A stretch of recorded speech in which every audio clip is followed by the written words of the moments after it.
Guys, ayo kita bahas mekanisme kelulusan seleksi P3K Sekolah Rakyat Kemensus 2026. Karena aku lihat di kolom komen tuh masih ada perdebatan di antara kalian, jadi tonton sampai akhir supaya paham ya. Jadi setelah dinyatakan lulus administrasi, kalian bakal lanjut ujian CAT-BKN. CAT-BKN atau Seleksi Kompetensi Teknis P3K itu terdiri dari substansi ini nih. Dan jumlah soal di setiap substansinya tuh segini, jadi total soal yang kalian kerjain tuh bakalan segini dan total waktunya tuh segini. Kisi-kisinya kalian bisa lihat aja di sini, cari sesuai dengan jabatan yang kalian lamar.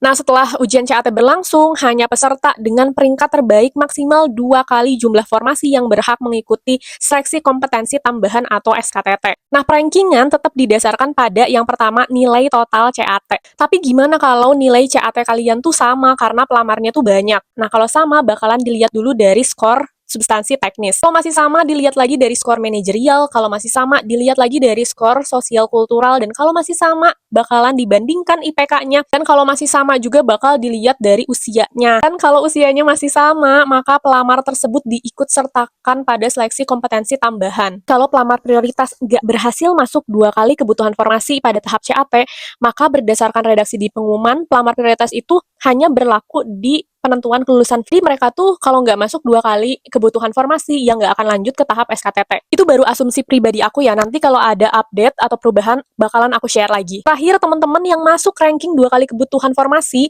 bakalan menjalani tahap SKTT dengan bentuk soal psikotes. Psikotes ini bakalan berdurasi 4 jam yang terdiri dari aspek kecerdasan, kesiapan kerja, dan kepribadian. Dan teman-teman tuh ngerjain psikotesnya di rumah masing-masing dengan perangkat komunikasi, laptop, jaringan internet pribadi. Nah, setelah psikotes ini, pelamar prioritas bakalan kelihatan di pengumuman hasil pengolahan integrasi antara CAT dan psikotes. Contohnya ini, jadi kalau pelamar prioritas dapat skor lebih kecil daripada pelamar umum, pelamar prioritas itu akan tetap diurutkan di atas, lebih atas dari pelamar umum. Gak usah bingung atau was-was usaha teman-teman sia-sia, karena rezeki itu udah tertakar dan gak akan tertukar. Maksimalkan aja doa dan usaha teman-teman. Kalau butuh teman belajar bareng sesuai kisi-kisi, aku buka kelas pemantapan sesuai formasi, dan teman-teman tuh udah bisa akses di sini. Silahkan dipilih aja sesuai jabatan yang teman-teman lamar ya. Dan ini bakalan dimulai setelah pengumuman administrasi. Siapa nih yang siap cetak skor CAT tinggi dan optimis bakalan lanjut ke SKTT? Good luck ya.